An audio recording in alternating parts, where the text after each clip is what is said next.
Subscribe করুন easy paint with Biswanath চ্যানেলটি আর পাশের বেল আইকনটি প্রেস করুন আরও নতুন নতুন পেইন্টিং ভিডিওস দেখার জন্য। Hey friends, welcome back to my new video. তো ফ্রেন্ডস, আজ করবে একটি সিস্কেপ পেন্টিং, মানে একটা সুন্দর একটা সমুদ্রের দৃশ্য পেন্টিং করব। ওকে, তো চলুন শুরু করা যাক। তো ফ্রেন্ডস, এই হচ্ছে আমার সেই ওয়াটার কালার, যে ওয়াটার কালার দিয়ে আমি আজকে পেন্টিং করব। তো এই কালার সম্বন্ধে সমস্ত তথ্য জানতে চাইলে ডেসক্রিপশনে ফলো করুন, লিঙ্ক দেওয়া আছে ওখানে। ওকে ফ্রেন্ডস, তো আমরা প্রথমে স্কেচ পেন দিয়ে একটা সুন্দর করে স্কেচ করে নেব। তো আজকের পেন্টিংটা হবে একটা সিস্কেপ পেন্টিং, মানে খুব সাধারণ এবং নর্মাল উপায়ে একটা সিস্কেপ পেন্টিং করব। ওকে, আর আজকের পেন্টিংটা হবে খুব সাধারণ উপায়। তো আজকের পেন্টিংয়ের মধ্যে থাকবে একটা সমুদ্র এবং এইখানে থাকবে একটা চালা মতন থাকবে। ওকে, মানে বিভিন্ন পর্যটকরা মানে যেখানে ঘুরতে সেখানে সিঁড়ি মতন হবে, এখানে সিঁড়ি আঁকবো আমরা। ওকে, সিঁড়ি এবং উপরে একটা দাঁড়ানোর জায়গা, মানে দাঁড়িয়ে সমুদ্র দেখার জায়গা। ওকে, এখানে একটা নারকেল গাছ থাকবে আর এই হচ্ছে আমাদের স্কেচ। এবার আমরা কাটিং শুরু করবো। প্রথমে আমরা স্কাই কালার দেবো, স্কাই ব্লু দিয়ে। ওকে, তারপরে আমরা সারা আকাশে যেখানে আমরা আকাশ আঁকবো সেখানে আমরা পুরো জায়গায় আমরা স্কাই ব্লু দিয়ে নেব। ওকে, তো স্কাই ব্লু সুন্দর করে নেব। ওপর দিকে আমরা ডিপ করব, নিচের দিকে আমরা লাইট করব। ওপর দিকে আমরা ডিপ করার জন্য ওপরে আমরা স্কাই ব্লু দিলাম বেশি করে, এবং নিচের দিকে আমরা জাস্ট শুধুমাত্র জল দিয়ে হালকা করে দিয়ে দিলাম। ঠিক আছে, তো এবার এটা আমরা শুকোলে পরে আমরা এখানে আমরা আজকে সুন্দর করে মেঘ আঁকবো। তো তার আগে আমরা সমুদ্রের কালারটা দিই নিই। তো সমুদ্রে আমরা দেবো ব্লু কালার। ওকে, তো ওটা ছিল স্কাই ব্লু, এটা হচ্ছে অন্যরকম ব্লু। তো এই ব্লু কালার দিয়ে আমরা সমুদ্রে আঁকবো। সমুদ্রের দূরের একদম গাঢ় নীল জল এবং কাছে হালকা জলটা, এখানে রঙটা হালকা। ওকে, কারণ সামনে তো সমুদ্রের জলের বালির ভাগটা মানে গভীরতা কম থাকে, গভীরতা কম থাকলে পরে সেখানে কালার লাইট হয়ে যায়। ওকে, আমরা সবাই জানি যেখানে সমুদ্র জল মানে জলের গভীরতা বেশি থাকে সেখানে জলটা বেশি ডিপ কালার হয়, এবং যেখানে গভীরতা কম থাকে সেখানে লাইট কালার হয়। সেই জন্য সামনের দিকে গভীরতা কম, সেই জন্য আমরা এখানে লাইট কালার দিলাম। ওকে, তো সমুদ্র জলে এবার দেখুন আমরা সুন্দর করে সাদা রঙ দিয়ে আমরা ঢেউ আঁকছি। ওকে, তো সাদা রঙ দিয়ে ঢেউ আঁকা এটা একটা খুবই একটা সিম্পল একটা প্রসেস আমি আঁকছি। তো সেটা আপনারা দেখে বুঝছেন, জাস্ট সাদা রঙ দিয়ে শুধুমাত্র একটু মানে ঢেউ মতো আর কি টেনে দেওয়া আর কি। ঠিক আছে, জাস্ট তুলে দিয়ে সুন্দর করে টেনে দেওয়া। তো ঢেউ আঁকার পরে এবার আমরা আকাশে মেঘ আঁকবো। তো প্রথমে আমরা সাদা দিয়ে কতগুলো আকাশে মানে তুলি জাস্ট ঘুরিয়ে মেঘটা আঁকলাম। আঁকার পরে তারপরে আমরা মেঘের যে গোড়ার দিকগুলো মানে নিচের দিকগুলো সেগুলো আমরা জাস্ট সুন্দর করে জল তুলি দিয়ে মিশিয়ে দিলাম, মানে তুলির সঙ্গে জল নিলাম। তুলির সঙ্গে জল নিয়ে সেগুলোকে সুন্দর করে মিশিয়ে দেওয়ার পরে তারপরে আমরা সাদা রঙ দিয়ে আবার সেই মেঘের মাথাগুলোকে সুন্দর করে হাইলাইট করতে হবে। ওকে, তো সাধারণত আমি মেঘ খুব একটা আঁকি না এখন, মানে আজকাল যেগুলো সিনারি ফিনারি আঁকি সেভাবে মেঘ খুব একটা আমি আঁকি না, কারণ মেঘ আঁকতে প্রচুর সময় চলে যায়। আর মেঘ আঁকা মানে অনেক ক্ষেত্রে মেঘটা না আঁকলেও দেখতে সিনারি থেকেও সুন্দর লাগে, পরিষ্কার মেঘমুক্ত আকাশ দেখতেও কিন্তু বেশ ভালো লাগে। তো সেই জন্য বেশিরভাগ ক্ষেত্রে মেঘ আঁকে না। তো আজকে দেখছি যে একটা সিস্কেপ পেন্টিং, দূরে কোনো গাছপালা হবে না, তো সেই জন্য আকাশটা একটু ফাঁকা থাকবে, তা সেই কারণে মেঘটা আমরা আঁকছি। ওকে, তো যখন মেঘটা আমরা খুব সুন্দর উপায়ে আঁকলাম, সবার লাস্টের প্রসেসটা কী করলাম, আমরা সরু তুলি দিয়ে মেঘের আমরা যে মাথার অংশগুলো একদম সেই মাথাগুলো আমরা সুন্দর করে সাদা রঙ দিয়ে আমরা দিয়ে দিলাম। ওকে, তো এইবার মেঘটা সুন্দর করে আমরা কমপ্লিট করার পরে তারপরে আমরা এই যে সমুদ্রের যে মানে সি বিচের যে বালিটা হয় সামনে, সেই বালিটা আমরা ব্রাউন কালার দিয়ে নিলাম।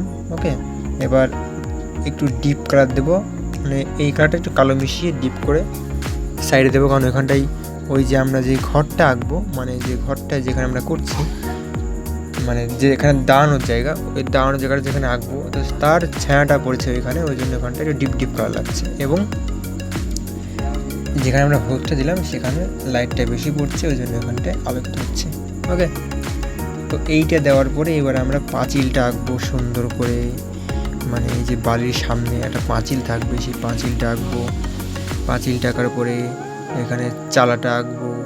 ওকে, সিঁড়িটা আঁকবো। সিঁড়িটা আঁকা খুবই একটা মানে ইন্টারেস্টিং ব্যাপার, খুবই সুন্দর একটা ব্যাপার, আপনারা সেটা দেখলেই বুঝতে পারবেন। ওকে, পাঁচিলটা আঁকবো আমরা প্রথমে খয়েরি রঙ দেবো, তারপরে আমরা বিস্কিট কালার দিয়ে জাস্ট কতগুলো ছোপ ছোপ ছোপ ছোপ দিয়ে দেবো, তাহলে কিন্তু পাঁচিল আঁকা হয়ে যাবে। ওকে, সিঁড়িটা আমরা প্রথমে ব্রাউন কালার দিয়ে নেবো, ডিপ ব্রাউন কালার, তারপরে দেবো লাইট ব্রাউন কালার, এবং তারপরে সিঁড়ির একদম অগ্রভাগে আমরা একটু একটু করে সাদা রঙ দিয়ে নেবো, তাহলে কিন্তু সিঁড়িটা খুব সুন্দর একটা সিঁড়ি হয়ে যাবে। ওকে, তো ফ্রেন্ডস এইবার সিঁড়িটা আঁকার পরে আমরা দুই সাইডে গাছ এঁকে দেবো, মানে দুটো সিঁড়ির পাশে কিছু গাছ এঁকে দেবো। তারপরে আমরা চালটা আঁকবো, চালটা সুন্দর করে খড়ে ছাওয়া চাল আঁকবো। তো খড়ে ছাওয়া চাল আপনারা সবাই জানেন কীভাবে আঁকতে হয়, কারণ এর আগের অনেকগুলো ভিডিওতে আমি খড়ে ছাওয়া চাল আমি দেখিয়েছি। তো এখানেও আজকেও সেম একই প্রসেসে আমরা খড়ে ছাওয়া চাল আমরা আঁকবো। ওকে, তো তার আগে সুন্দর করে সিঁড়িটা আমরা এখানে দেখুন, আমরা প্রথমে ডিপ ব্রাউন দিয়েছি, তারপরে একদম লাইট ব্রাউন কালার দিয়েছি, এবার একটা আমরা সাদা রঙ দিচ্ছি। সাদা রঙ দেওয়ার পর কিন্তু সিঁড়িটা কিন্তু খুব সুন্দর লাগবে দেখতে। ওকে, তো সিঁড়ি, গাছ এবং পেছনের মানে দূরের যেই চালাটা আঁকার পরে আমরা সুন্দর করে চার সাইডে রেলিংটা আঁকবো। মানে অনেক সময় হয় না যে যেখানে চালার উপরে দাঁড়িয়ে সবাই আর কি সমুদ্র সৈকত দেখে, তো নিচ বলে কেউ পড়ে যেতে পারে, সেই জন্য চার সাইডে রেলিং দিয়ে দেয়। তো সেখানে আমরা রেলিং দিচ্ছি এখানে। ওকে, তো রেলিং দিয়ে দেওয়ার পরে তারপরে আমরা ছবি সুন্দর করে নারকেল গাছটা আঁকবো। নারকেল গাছটা আঁকলে ছবিটা কিন্তু কমপ্লিট হয়ে যাবে। ওকে, তো আমরা স্টেপ বাই স্টেপ আমরা এখানে এঁকে নেবো। এঁকে নেওয়ার পরে তাহলে পরে আমাদের ছবিটা কিন্তু কমপ্লিট হয়ে যাবে। তো এবারে আমরা স্টেপ বাই স্টেপ ছবিটা আমরা আঁকা শুরু করি। ওকে,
তো ফ্রেন্ডস দেখলেন এই হচ্ছে পেন্টিং। আশা করছি আপনাদের আজকে পেন্টিংটি খুব ভালো লেগেছে। তো পেন্টিংটি ভালো লাগলে অবশ্যই লাইক করবেন এবং আমার চ্যানেলটি সাবস্ক্রাইব করতে কিন্তু একদম ভুলবেন না। এছাড়া যদি আপনাদের কোথাও কোনো বুঝতে একটু অসুবিধা হয়ে থাকে তাহলে আমাকে নিচে কমেন্ট বক্সে আমাকে কমেন্ট করে জানান, আমি রিপ্লাই দেওয়ার চেষ্টা করব। আর এছাড়া যদি কোনো পার্সোনাল দরকারি সহায়তার জন্য আমাকে এই নাম্বারে আমাকে ফোন করতে পারেন, আমি আপনার সঙ্গে পার্সোনালি কথা বলবো। ওকে, তো thank you so much for watching and have a good day.